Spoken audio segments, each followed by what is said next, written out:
Mm, Bueno, pues el día de hoy vamos a revisar el tema de enfermedades desmielinizantes, específicamente esclerosis múltiple y esclerosis lateral amiotrófica. Muy bien, entonces pues primeramente vamos a ver qué son, ¿no? Pues estas son un conjunto de enfermedades del cerebro y médula espinal, o sea, sistema nervioso central, y en algunos casos también se va a ver afectado el periférico, en donde el signo sobresaliente va a ser la destrucción de la mielina. Ajá, o sea que desmielinización. Y en algunos autores van a aceptar como criterios de estas enfermedades que haya destrucción de las capas de mielina y que haya indemnidad relativa de otros elementos, que haya infiltración perivascular inflamatoria, principalmente paravenosa, y destrucción predominante en la sustancia blanca, aunque como veremos más adelante, pues también va a haber afección de las fibras mielínicas en sustancia gris. Ajá. Y esto se verá en forma de múltiples focos pequeños que van a estar diseminados y bueno, van a ser de unos de un mayor o menor tamaño. ¿Okay? En general es como se podría definir una enfermedad desmielinizante. Entonces, rápidamente, la esclerosis múltiple ya la hemos visto varias veces, entonces ya no me voy a ir tan profundo o tan detenidamente a ver las partes, lo general. Pues se trata de una enfermedad desmielinizante que es crónica, ajá, autoinmune, afecta a todo el sistema nervioso central y es la más frecuente en sujetos entre 20 y 50 años de edad. Ujú. Causa principal de discapacidad neurológica. Ajá, se presenta más frecuente en mujeres. En Latinoamérica tenemos una prevalencia de 2 a 13 casos por cada 100,000 habitantes. Y en Estados Unidos pues puede implicar hasta un costo de 10 billones de dólares al año. Ujú. Y principalmente se caracteriza por episodios de trastornos focales de los nervios ópticos, médula espinal, cerebro, con diferentes grados de remisión, variable y que puede reaparecer con los años. Ujú. Y principalmente estas manifestaciones pues van a depender del sitio de elección y de la extensión que tenga, pero principalmente muestra predilección por ciertas partes del sistema nervioso central, por lo que van a aparecer como un conjunto de signos y síntomas más datos radiológicos. Igual rápidamente recordamos que se clasifica en cuatro: una remitente recurrente, en la que es la más común, más cerca del 85%, en donde vamos a tener cuadros o un cuadro en el que tenemos momentos agudos con una remisión, ¿no?, de los síntomas. Una secundariamente progresiva, en donde inicia como la anterior, como remitente recurrente, inicia con cuadros donde hay cuadros agudos con remisión, pero el grado de remisión ya no va a ser al grado, digamos que inicial, sino cada vez va a haber un grado de déficit mayor. La primariamente progresiva, en donde solamente se presenta en un 15% y desde el inicio se presenta con síntomas neurológicos que progresan con el tiempo, gradualmente y sin remisiones. Y la progresiva recurrente, que es un subtipo de la primaria progresiva, uh-huh, y que puede tener algunas recaídas raras sobreimpuestas con una progresión. Es decir, va progresando como si fuera esta. A ver si se ven. Ok. Como si fuera la progresiva, pero dentro de esta progresión hay momentos agudos. Ok. Dentro de los factores de riesgo, pues podemos que se han identificado para su desarrollo, pues se encuentran infecciones virales, y de los virus con los que se ha relacionado, pues tenemos el Epstein-Barr, sarampión, varicela, zoster, HTLV1, el, ay, se me pasó cuál es, perdón, y el herpes 6. También en el sexo femenino es más frecuente, baja concentración de vitamina D, tabaquismo, donde esta va a afectar principalmente a los linfocitos B, y TCD4 afecta la actividad de los neutrófilos, promoviendo la expresión de marcadores FAS CD59, y se asocia a incremento también de proteína C reactiva y interleucina 6, que son marcadores importantes de inflamación. Antecedentes heredofamiliares y poca o nula exposición al sol, ¿no? Son algunos de los factores que ha visto que se ha relacionado. El grupo étnico, ajá, se muestra que, o se ha mencionado que en los afroamericanos presentan un 40% menos de riesgo de presentar la enfermedad que que en caucásicos. También otras poblaciones de riesgo o con bajo riesgo que se han mencionado son nativos americanos, mexicanos, pues puertorriqueños y japoneses. También vivir en latitudes altas, y algo que me pareció curioso, en un artículo se menciona que nacer en mayo, ¿no? Ahí no encontré más como por qué, pero se mencionaba. Y se ha mencionado que el embarazo se ha visto que puede ser un factor protector, principalmente durante el tercer trimestre, ya que en este periodo se disminuyen las recaídas, pero pues una vez pasado el parto, suele aparecer las recaídas y a normalizarse el cuadro, o más bien a recaer el cuadro tal y como estaba antes. Dentro de la fitopatología, pues podemos ver que la predisposición que tenga nuestro paciente más los diferentes factores ambientales que vimos van a provocar una activación de las células T que son autorreactivas por un mecanismo de mimetismo molecular. Aquí la mielina contiene proteínas como la proteína básica de mielina, también proteolípido de mielina, glicoproteína, oligodendrocítica, entre otras. Entonces, cuando el linfocito T autorreactivo ingresa al sistema nervioso central, pues va a identificar estas y por lo tanto va a destruir a la mielina, provocando una inflamación perivenosa. Después va a seguir la desmielinización y por último vamos a tener una gliosis. Entonces, ¿cómo sucede esto? Los linfocitos T expresan integrinas que le van a permitir adherirse al endotelio y por tanto en algún momento atravesar la barrera hematoencefálica. Luego, por medio de metaloproteasas, degradan la matriz extracelular, colágeno y fibronectina. Y una vez dentro del sistema nervioso central van a generar una respuesta de tipo TH1 mediante la liberación de diferentes citoquinas proinflamatorias como la interleucina 2 e interferón, ¿no? Lo que va a provocar, pues al final, esta desmielinización. Entonces, como había mencionado hace ratito, principalmente esta afección se ve en la sustancia blanca, pero también va a afectar la sustancia gris. Y esta afección, pues es independiente de la que se presenta en sustancia blanca. Entonces, la corteza cerebral contiene mielina, pues los axones que se originan en él o llegan la contienen. Y principalmente en la esclerosis múltiple, un 26% va a comprometer la sustancia gris y un 65% de las lesiones va a comprometer la unión leucocortical. Y entonces, principalmente este tipo de lesiones donde se compromete la sustancia gris, pues la vamos a ver ya en fases avanzadas de la enfermedad, que podemos ver aquí, por ejemplo, todas estas zonas naranjas de afección de la sustancia gris o de la corteza, y de la sustancia gris, principalmente en los núcleos basales, ¿no? Ok, entonces, ¿cómo se da esta afección de la sustancia gris y de la corteza?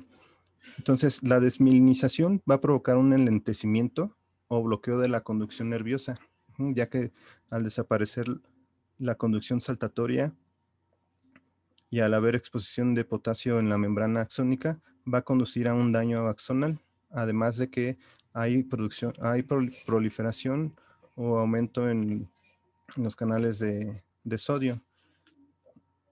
Al haber un aumento en la entrada de sodio que se intercambia con calcio, hay una degeneración neuronal y estos cambios o requieren una alta concentración de ATP, lo que a su vez va a llevar a una disfunción mitocondrial.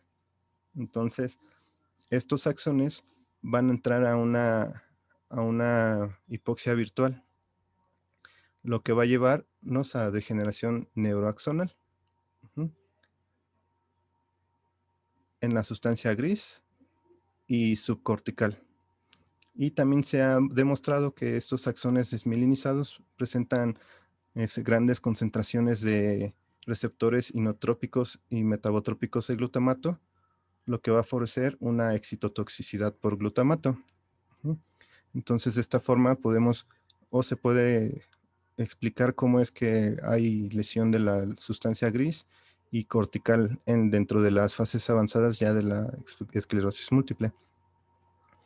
Y como ya hemos visto antes, pues el cuadro clínico clásicamente se caracteriza por por una presentación en días y máximos síntomas en 1 o 2 semanas para disminuir posteriormente y resolverse. Tenemos trastornos sensitivo-motores, neuritis óptica, diplopia, ataxia, vejiga neurogénica, fatiga, disartria, síntomas paroxísticos, también puede haber nistagmo y vértigo, síntomas corticales que vamos a ver más adelante, por ejemplo, que tienen afasia, apraxia, convulsiones y demencias, y también podemos tener síntomas extrapiramidales como corea y rigidez.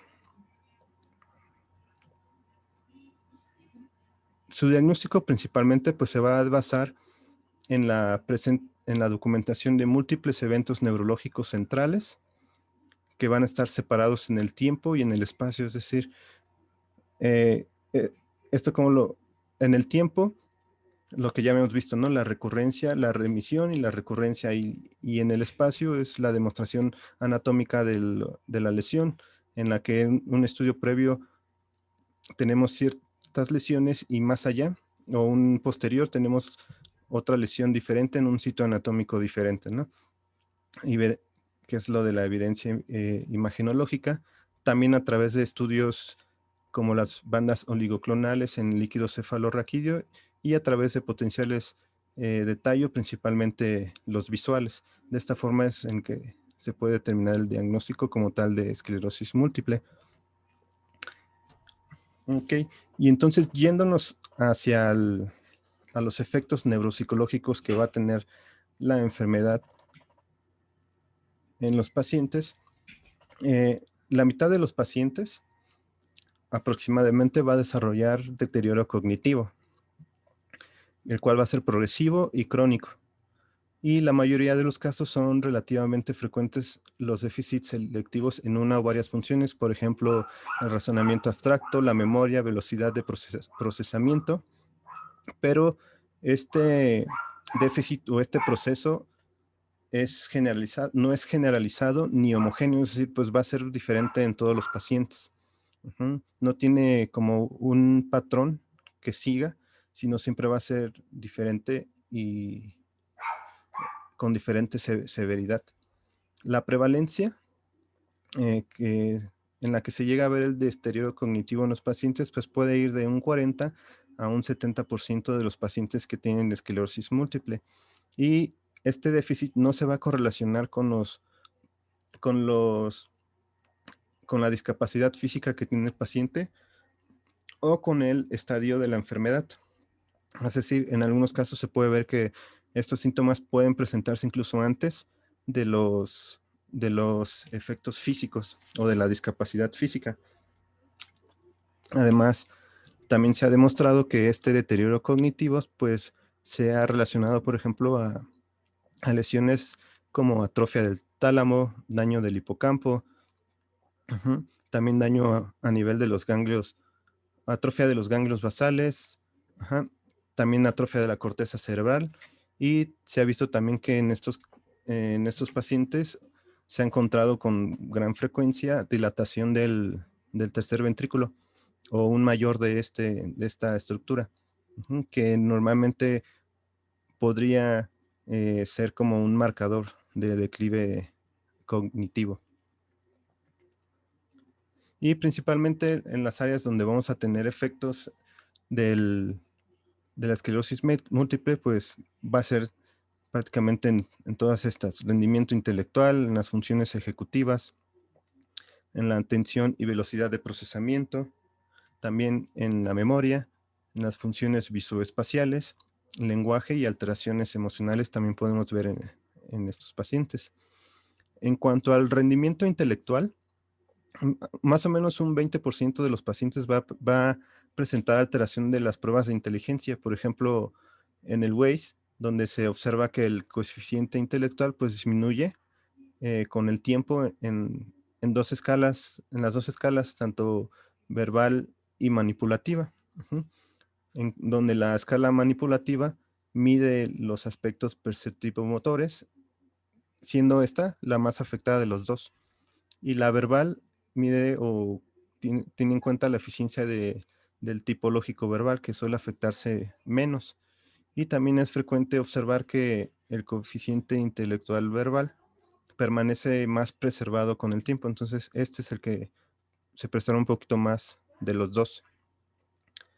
En cuanto a las funciones ejecutivas, se afectan entre el 15 y el 20% de los pacientes, y su afectación se va a manifestar como dificultad en tareas que requieran un razonamiento abstracto, resolución de problemas, flexibilidad del pensamiento o planificación. Y esta dificultad pues se va a ver reflejada en la vida diaria, por ejemplo, cuando un paciente quiere planear los detalles de un viaje, quiere gestionar recursos o llevar una agenda, controlar gastos, para preparar una cena, anticipar acontecimientos o cambiar alguna estrategia para resolver algún problema. Entonces, de esa forma es como un paciente lo va a notar o va a manifestar este tipo de dificultad. Y como consecuencia de alteraciones prefrontales es que se produce una déficit en la programación de la conducta también. Y con más respuestas impulsivas o irracionales, así como alteración de la conducta, ¿no? Del comportamiento adaptativo, en donde puede tener el paciente conductas como abulia, pasividad o inhibición. Aquí se ha descrito que la conectividad del cerebro se afecta por daño a las conexiones que existen entre la sustancia blanca y la sustancia gris, y el rendimiento de la atención y funciones ejecutivas se relaciona también con las redes frontoparietales, núcleos de la sustancia gris profunda e ínsula. En cuanto a la atención y velocidad del procesamiento, se llega a ver afectada en un 20 a 25% de los pacientes, y es muy frecuente que estos dominios o esta área se afecte en los pacientes con una esclerosis múltiple ya acusada, produciendo lentificación en la capacidad para que estos procesen información y en tiempos de reacción, por ejemplo, manipular, mantener información y en las actividades que requieren rapidez. Y principalmente estos pacientes lo van a referir como por ejemplo, como una dificultad para seguir una conversación, para seguir una lectura o una película. Y esta afección se menciona que sí es directamente proporcional a la gravedad y duración de la esclerosis múltiple. En cuanto a la memoria, más o menos un 40% la va a presentar alteración, y en general los pacientes tienen una dificultad para evocar información más que para almacenar. Entonces, más que nada aquí los pacientes, la dificultad es para recuperar información, para evocarla, por lo que se pueden afectar la memoria semántica y la episódica. Y en lo que se refiere a la memoria verbal a corto plazo, mediante tareas como repetición de dígitos, los estudios no han mostrado pues gran diferencia, ¿no?, entre estos pacientes y otros pacientes que no tengan la enfermedad. Aunque se menciona que la memoria de trabajo, sobre todo la visual, sí se llega a afectar. Y principalmente se ha visto que los pacientes con alteraciones en la memoria y esclerosis múltiple, en estudios de resonancia se observa atrofia cerebral.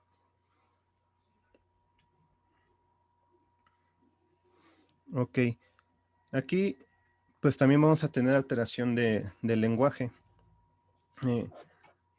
Y se menciona que en extrañas ocasiones de lesión del hemisferio izquierdo, los pacientes van a desarrollar lo que aparenta ser un síndrome del acento extranjero, como manifestación de la alteración de la melodía y entonación, pero puede acompañarse o no de afasia. O sea, podría tener o no.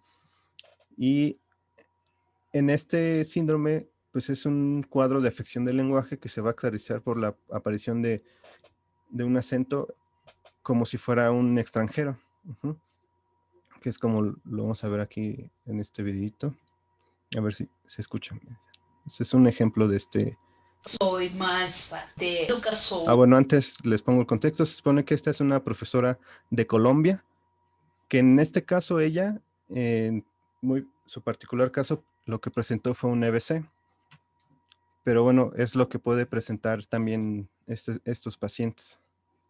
Artística y de un mucho era artística con las era de Casia. Yo a estudiar Casia y me gusta mucho enseñanza, escritura, o toca ver que los niños saben para que tengan más conocimientos. Ok, entonces, pues en este caso, como les mencioné, se trata de una profesora que es colombiana, pero pareciera tener un acento como, pues, no sé si entre portugués o algo así, ¿no? Más o menos. Y como les mencioné, este puede ir acompañado o no de afasia. Y cuando se llega a presentar la afasia, pues es una manifestación poco común y rara, como una primera manifestación. Pero puede ocurrir como la primera manifestación también. Y cuando ocurre, pues es de tipo motor. Y normalmente cuando ocurre, pues se asocia a grandes lesiones desmielinizantes. Y en los pocos casos que se han descrito, también, bueno, ahí mencionan que se ha relacionado con lesiones pseudotumorales, lo que nos tiene que o nos obliga a descartar cualquier proceso neoplásico del sistema nervioso central si es que tenemos algún paciente con estas características. Y principalmente cuando un paciente tiene, o los casos que se han mencionado con alteración del lenguaje y esclerosis múltiple, lo que han visto es que se observa lesión cortical, diásquisis y lesión de tractos en la sustancia blanca, ¿no?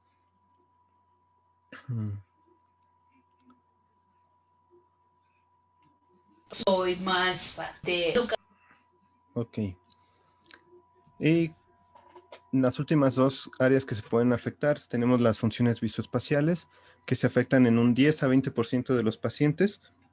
Estos pacientes lo van a manifestar como una dificultad para reconocer objetos, caras, para realizar tareas que tengan que ver con integración visual, para procesar formas y para el cálculo espacial. Y también pueden tener alteraciones emocionales. Estos pacientes van a tener una vulnerabilidad y riesgo de presentar más frecuentemente trastornos psicopatológicos que la población en general. Y dentro de las más frecuentes que pueden tener está la depresión, la euforia e incontinencia emocional. Aquí se menciona que la depresión es tan frecuente como como los trastornos o déficits cognitivos que tienen estos pacientes, en donde presentan pues tristeza, aprensión, desaliento, entre otros, ¿no? Pero también se ha visto que pueden estar en el extremo opuesto, con un trastorno, por ejemplo, pseudohipomaníaco, que pues se caracteriza por un aumento desmedido en el estado de euforia, manifestaciones de optimismo, entre otras, ¿no? Y otras secuelas que pueden presentar estos pacientes, se ha visto que hay algunas evidencias de desconexión callosa que provienen de estudios de escucha dicótica en estos pacientes y con otros métodos en donde se ha descrito fenómenos o efectos como más bien consecuencias, en donde ellos presentan agrafia, presentan apraxias y discarfiestesias sobre todo con la mano izquierda, en donde no tienen la capacidad de reconocer alguna figurita que se les dibuje sobre la piel. Ok, en cuanto a la evaluación de estos pacientes, pues ya que el, el estado cognitivo tiene pues un gran efecto sobre las actividades de la vida diaria en estos pacientes, es necesario o es muy importante realizar un estudio neuropsicológico completo.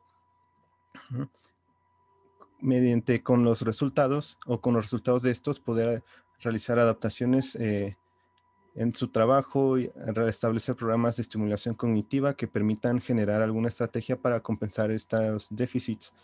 Y inicialmente en estos pacientes se utilizó el Mini-Mental, pero se vio que tenía una baja sensibilidad para detectar el déficit cognitivo en ellos y por lo tanto se han utilizado diferentes baterías o diferentes instrumentos. Ajá. Tenemos el PASAT y la prueba de símbolos y dígitos.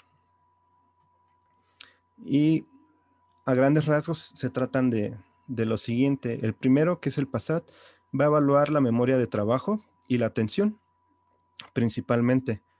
Y se ha usado pues ampliamente en ensayos para monitorizar el estado neurológico de estos pacientes, aunque se menciona que su uso pues, puede ser en algunos casos controversial porque a veces es difícil y estresante para los pacientes contestarlo. Aquí lo que hacen o de lo que se trata es que el paciente va a escuchar números del 1 al 9 y va sumando cada uno al número anterior. Y aquí la puntuación es el número de aciertos que tienen esta prueba. Aquí no encontré cuál sería un número de corte para decir o desde cuándo se puede considerar un déficit. Sin embargo, pues es una prueba rápida. Lo único que tenemos que hacer es presentarle los números para que los vaya sumando. Y el otro, que es el test de dígitos y símbolos, está centrada principalmente en la valoración de funciones como la memoria, la velocidad de procesamiento, la atención sostenida, focalizada y selectiva. Y esta va, bueno, también en las praxias constructivas.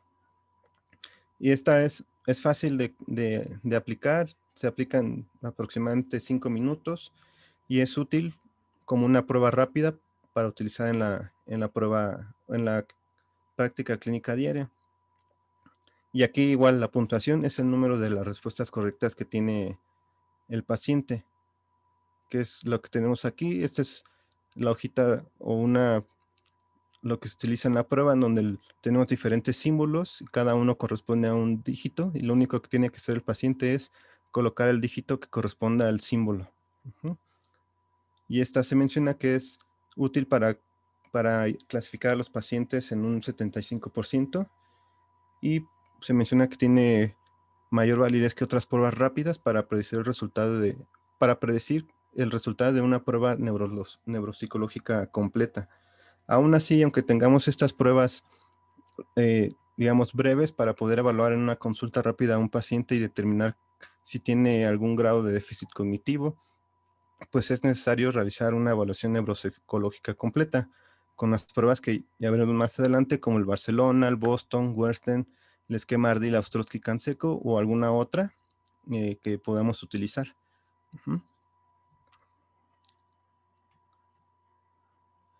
En cuanto al tratamiento, en estos pacientes se menciona que el uso de fármacos modificadores de la enfermedad tiene un efecto positivo en las alteraciones cognitivas, sobre todo cuando se toma de forma oportuna. Esto porque limita el deterioro y reduce la acumulación de daño neuronal irreversible. También reduce la acumulación de atrofia cerebral y disminuye la actividad inflamatoria en estos pacientes. También se ha visto que el tratamiento con interferón beta 1A y 1B tiene un efecto positivo en la función cognitiva de estos pacientes. Y también se ha visto que el natalizumab tiene este efecto. Entonces, todos estos medicamentos se menciona que su uso oportuno y adecuado tiene un efecto positivo en la función cognitiva. Pero también se ha visto que la discontinuidad de este tratamiento pues lleva al empeoramiento de la enfermedad o de las funciones cognitivas.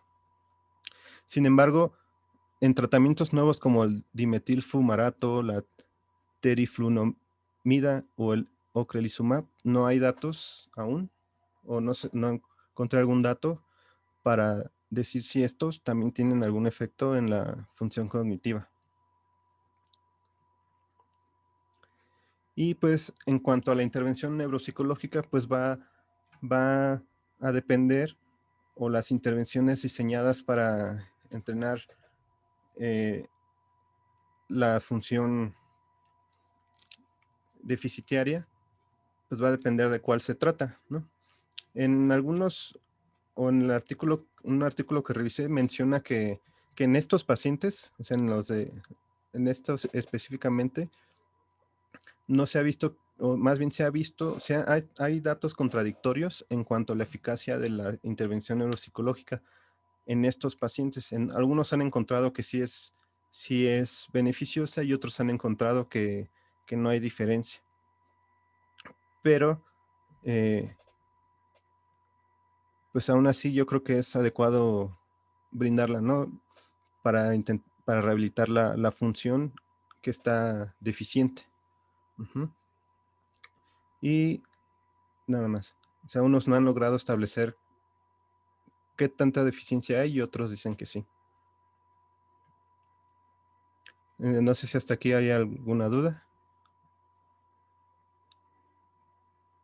Ok, entonces vamos a continuar con la esclerosis lateral amiotrófica. Marco, Ujú. hola.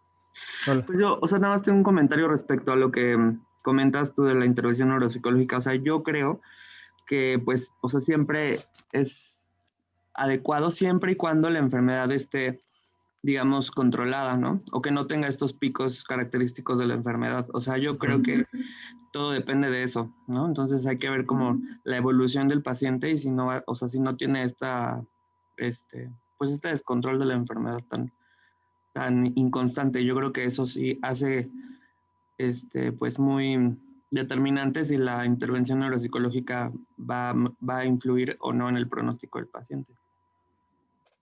Ujú. Sí, yo creo que también, pues sí, tienes razón. Aunque no haya como, o estos artículos no se pongan como de acuerdo, pues sí, si es de acuerdo a lo que dices, pues sí podemos esperar un beneficio, ¿no?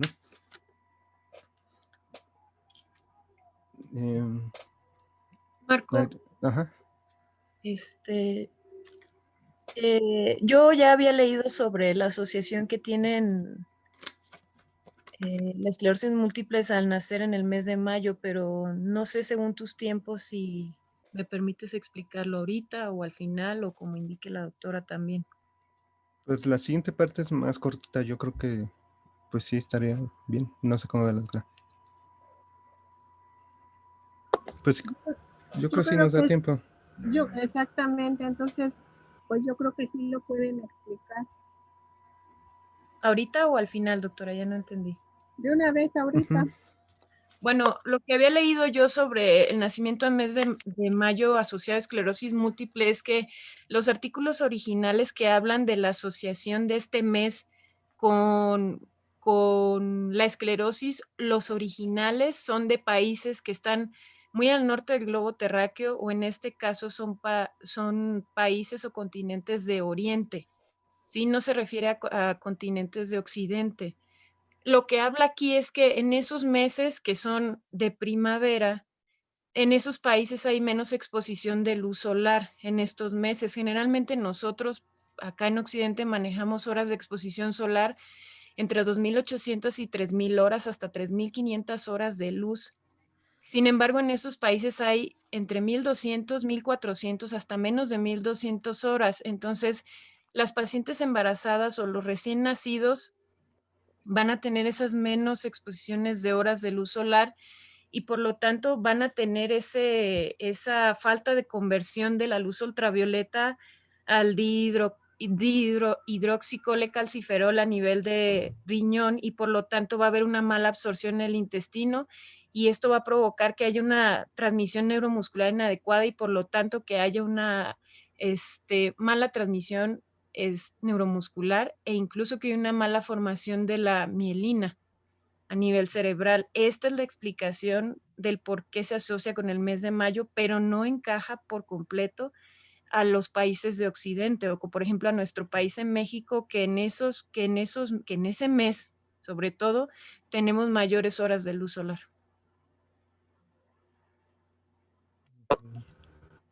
Es buena la Ujú. observación y quizás, como bien lo comenta su compañero, bueno, pues aquí afortunadamente por un lado, bueno, pues la gente no nos vemos afectados, pero pues si tuviera que ver igual a lo mejor esa opción, pues el hecho de exponernos al sol y con todo el procedimiento, sobre todo a nivel óseo que uno tiene que tener, pues igual influye aquí también, o para que pudiera presentarse alguna de estas enfermedades. ¿Alguna otra duda? Entonces sigamos, Marco. Sí, ok. Y la siguiente que vamos a ver es la esclerosis lateral amiotrófica. Esta también es conocida como enfermedad de Charcot, que fue descrita por primera vez por el médico francés Charcot en 1874 y también se conoce coloquialmente como enfermedad de Lou Gehrig en honor al beisbolista norteamericano que falleció por esta enfermedad a los 37 años. Esta es la forma más frecuente de afección progresiva degenerativa que va a afectar a las neuronas motoras de la corteza cerebral, lesionando la vía piramidal, con pérdida de neuronas, sobre todo en la asta anterior de la médula y en los núcleos motores de los pares craneales inferiores. Hay una gran variabilidad en la cifra de prevalencia, yendo desde 2 por cada 100.000 en China hasta 11.3 por cada 100.000 en Japón, teniendo cifras intermedias en Europa y Norteamérica, por ejemplo. Y se han descrito 2 picos de presentación entre los 58 y 63 años y de los 47 a los 52 años, estos últimos, sobre todo en casos familiares, siendo muy rara después de los 80 años. También se ha visto que se presenta menos frecuente en afroamericanos y en hispanos. Y es más frecuente en el hombre, aunque las mujeres se observa con mayor frecuencia una predisposición al inicio vulvar. Y esta pues es una enfermedad progresiva desde el comienzo y la supervivencia pues no es muy buena. El diagnóstico o más o menos de 3 a 5 años después del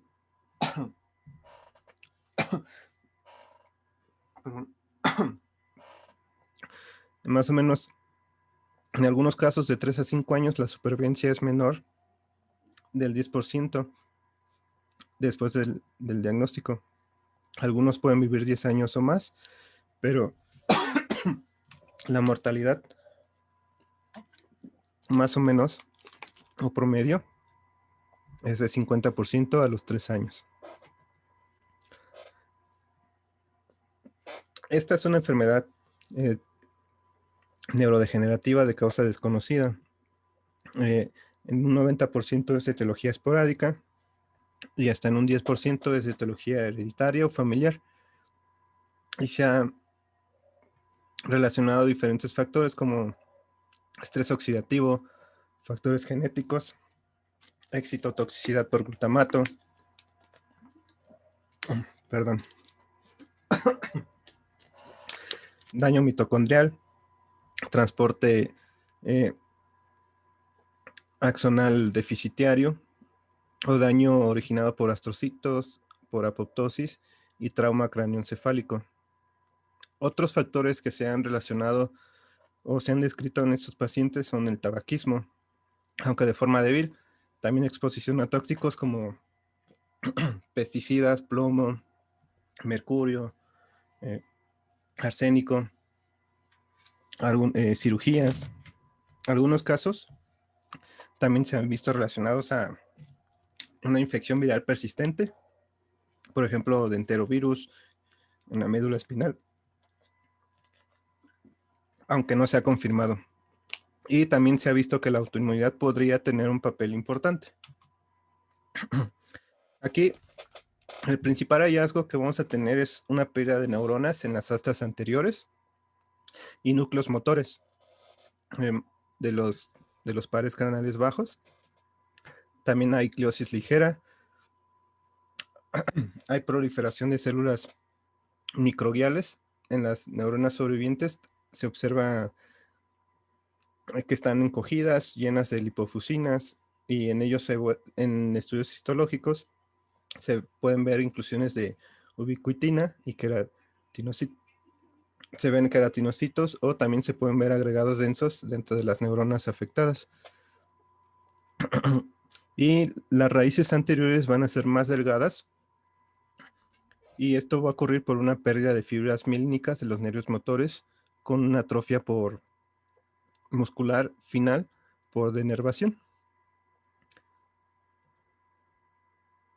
Aquí es un ejemplo de las alteraciones que se pueden ver a nivel histológico, donde en las 3 de arriba se puede ver cómo hay disminución en las neuronas motores del asta anterior. Se ven poquitas, ¿no? También se detectan inclusiones, como lo había mencionado hace ratito, ¿no? Ubiquitina.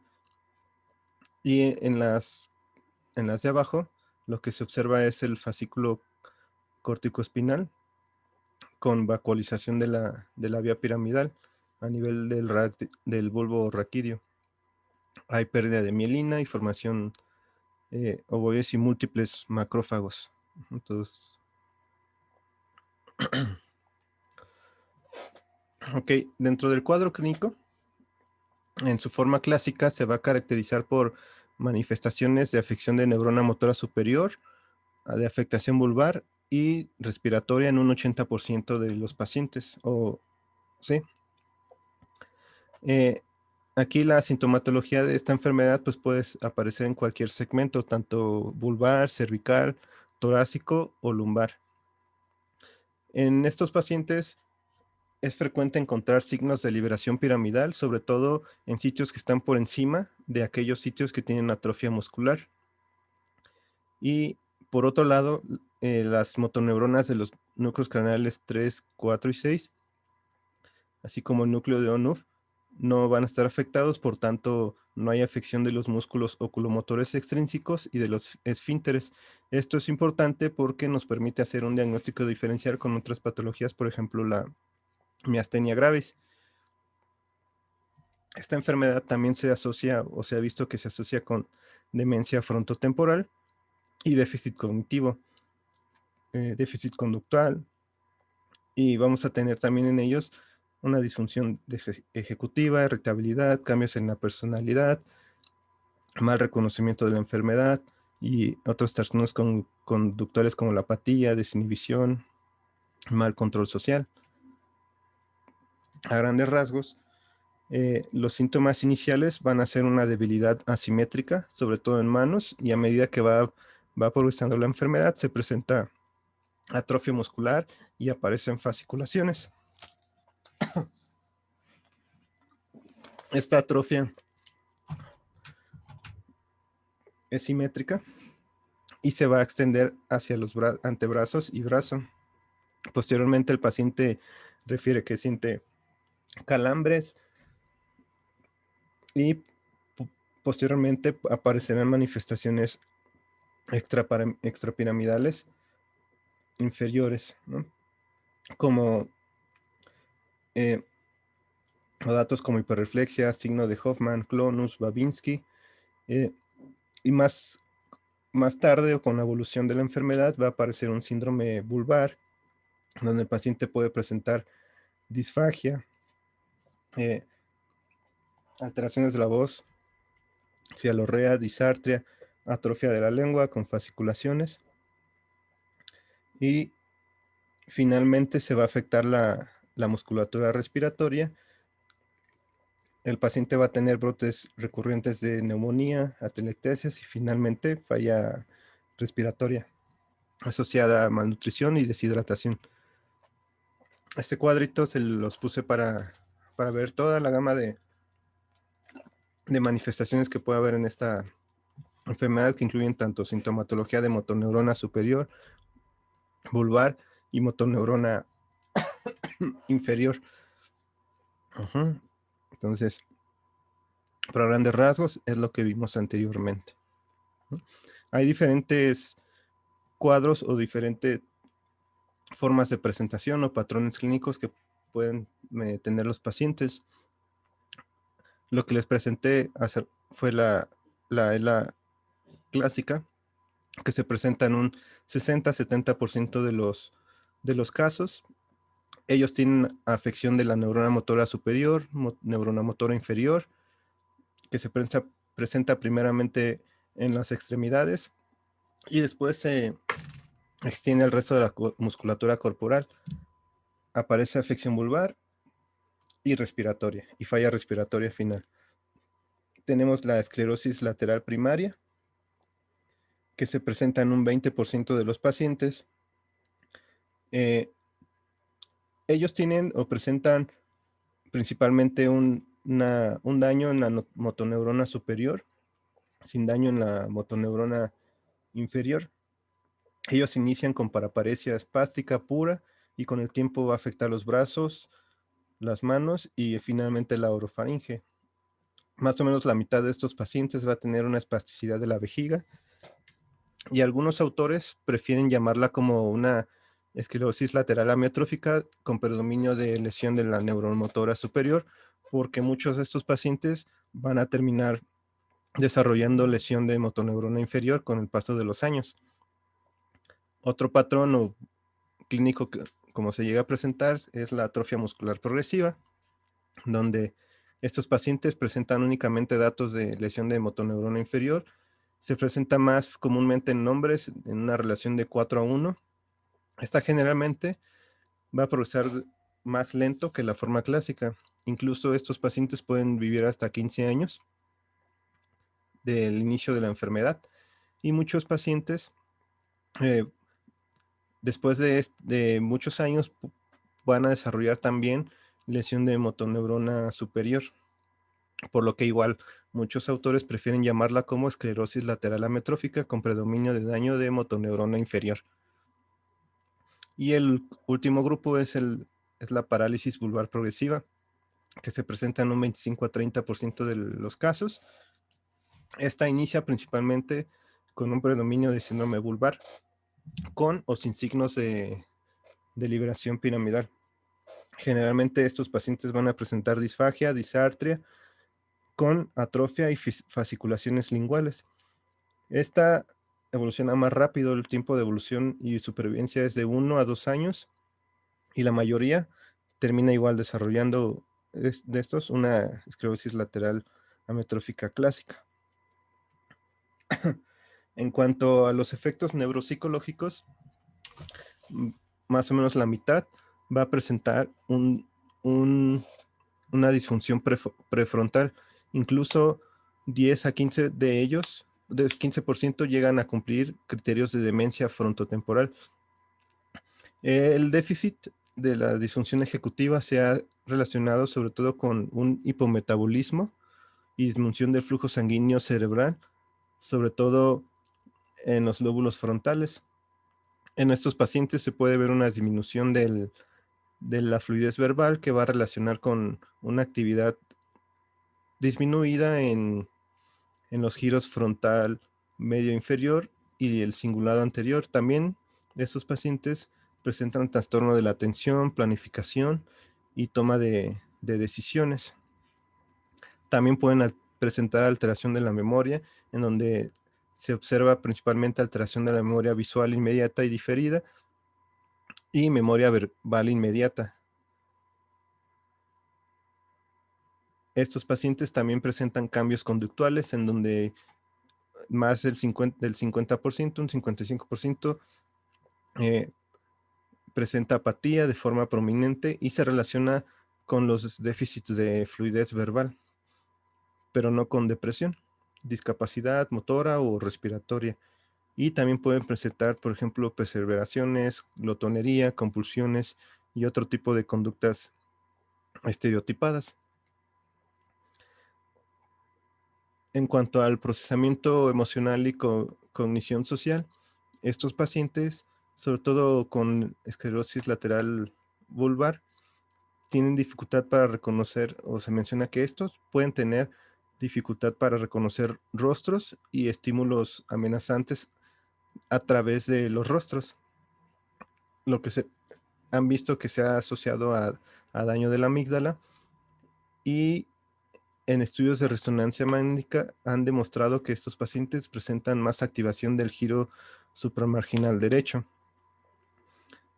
También podemos ver alteraciones del lenguaje en estos pacientes, en donde el hallazgo más común es la disminución de la fluidez verbal, anomia, incluso algunos pueden evolucionar al mutismo. Tienen ecolalia, perseveraciones, expresiones estereotipadas, y estos pacientes, aparte, se ha visto que tienen una activación alterada del área de Broca, regiones temporales, parietales y occipitales. Estos pacientes pueden tener un tipo de afasia especial, que es la afasia progresiva no fluente, o también pueden presentar apraxia del habla, que es más frecuente en pacientes con esclerosis lateral amiotrófica vulvar. Y aparte, pues pueden, aunque es un trastorno del habla, pues estos pacientes pueden presentar disartria, ¿no?, mixta o espástica, dependiendo de la afección que tengan, ¿no?, de cuál predomine.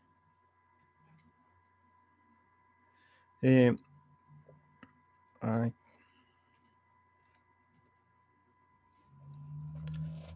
Aquí se me tapó, espérenme tantito. No sé por qué. Denme un segundito, déjenme corregir esto rápidamente.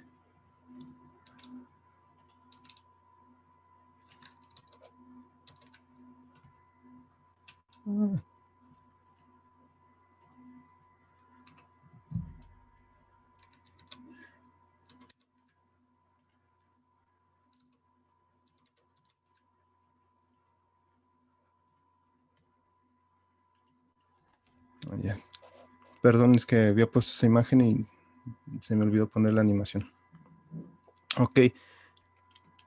¿Cómo va a ser el diagnóstico en estos pacientes? Pues en cuanto al abordaje general, a todos los pacientes normalmente se les realiza estudios de neurofisiología, como la electromiografía de neuroconducción, laboratorios como biometría hemática, reactantes de fase aguda, estudios de función renal, hepática, tiroidea y electrolitos séricos, ¿no? También se les realiza electroforesis de proteínas y glucosa, estudios de líquido cefalorraquídeo, histopatología y genética, y estudios de imagen para descartar algunas otras causas de un síndrome piramidal. En general, las imágenes son normales, y en algunos casos pues se puede observar atrofia cortical de predominio frontotemporal y también atrofia en la médula espinal. Lo que se llega a observar en estos pacientes también es hiperintensidad del tracto corticoespinal, sobre todo en T2 y FLAIR, y hipointensidad en la corteza precentral, principalmente.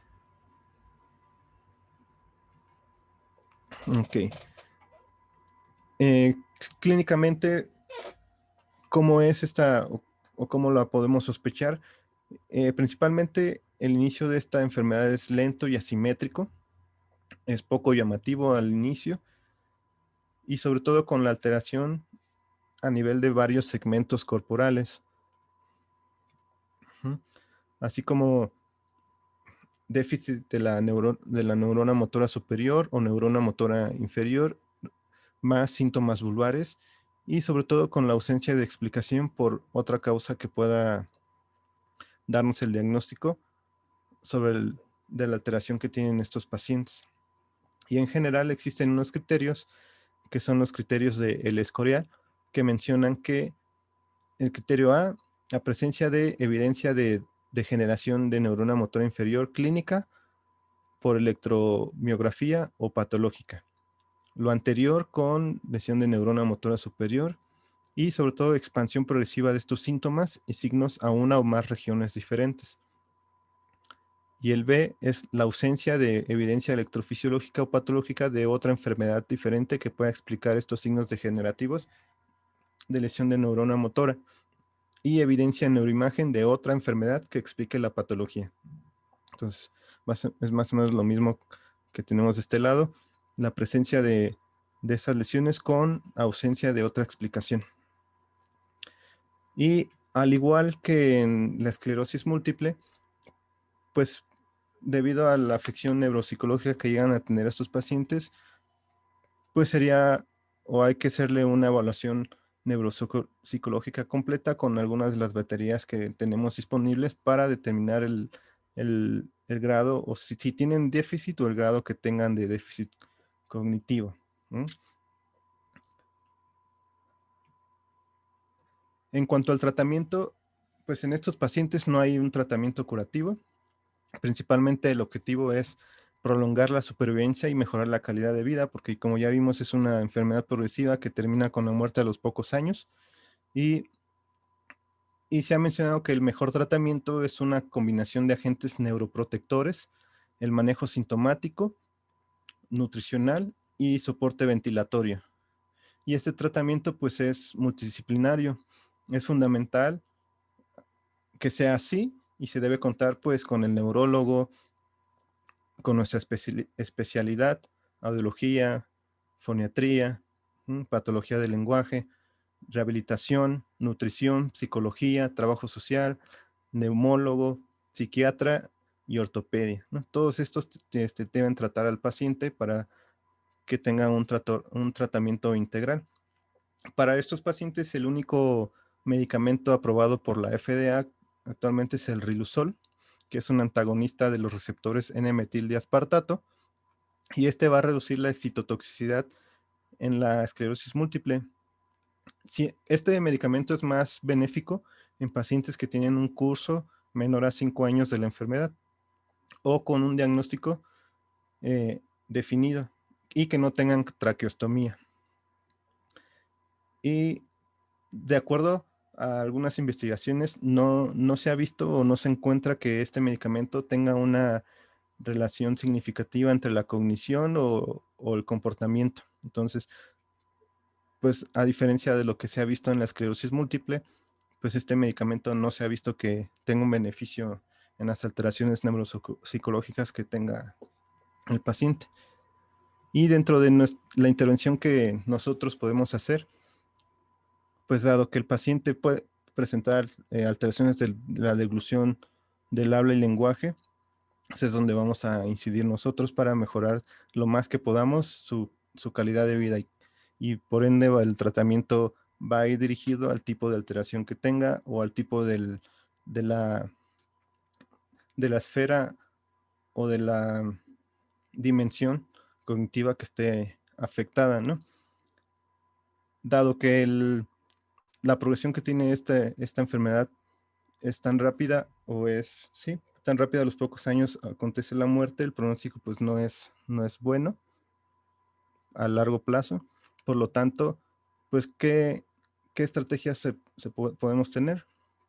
El Instituto Nacional de los Desórdenes Neurológicos menciona que ya que estos pacientes tienen una dificultad para hablar, normalmente se pueden utilizar algunas estrategias para que el paciente hable mientras puede hacerlo más fuerte y más claro. También se pueden utilizar sintetizadores de lenguaje con rastreo ocular para que el paciente pueda decir, por ejemplo, sí o no con los movimientos de los ojos.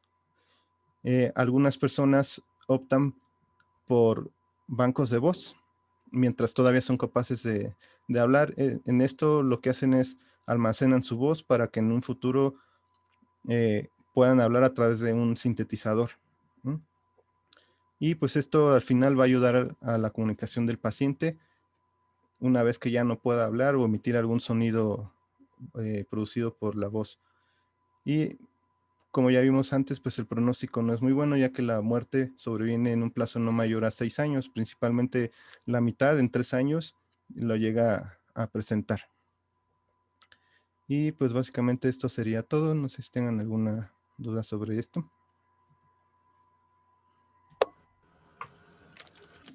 ¿Dudas?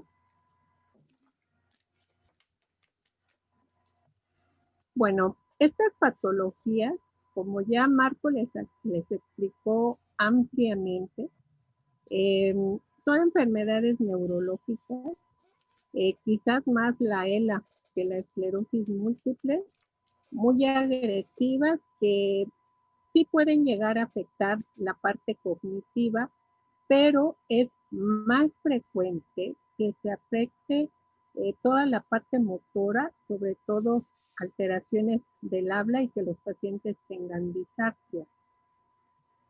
Ahí en el instituto hay una clínica de esclerosis múltiple que la tiene la doctora Claudia Hernández en el servicio de evento vascular cerebral, y quien valora a los pacientes en foniatría es la doctora Juanita Arreguín. Ellos ya tienen así como un buen número de pacientes que han seguido desde hace varios años. La inmensa mayoría o de los que a mí me mandaron y yo llegué a ver, no lo sé si a mis demás compañeros les enviaron, pero los que a mí me mandaron, algunos de ellos era la falla de la memoria, no tanto afasia, algunos con inicios de disartria o alteraciones en el ritmo, pero no tanto en la parte cognitiva. Variaba el tiempo de evolución que tenían estos pacientes, algunos con 1 año, con 2 años, pero algunos ya tenían 5, 10, 15 años de padecer la enfermedad y bueno, afortunadamente pues solo era así como la falla de la memoria. No me tocó ver pacientes que, por ejemplo, Marco nos hace mención de la afasia progresiva primaria, o sea, ese es un tipo de afasia muy fea porque es así equivalente a que el paciente tiene una demencia, un compromiso cognitivo muy importante, pero es más frecuente que las manifestaciones clínicas se enfoquen más hacia la parte de la foniatría, más que a la parte del lenguaje.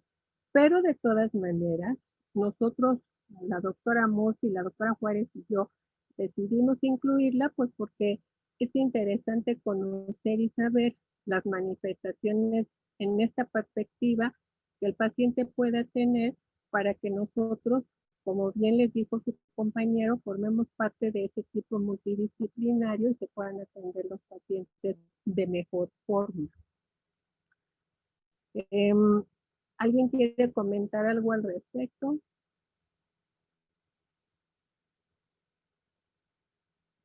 Marco les explicó bastante bien.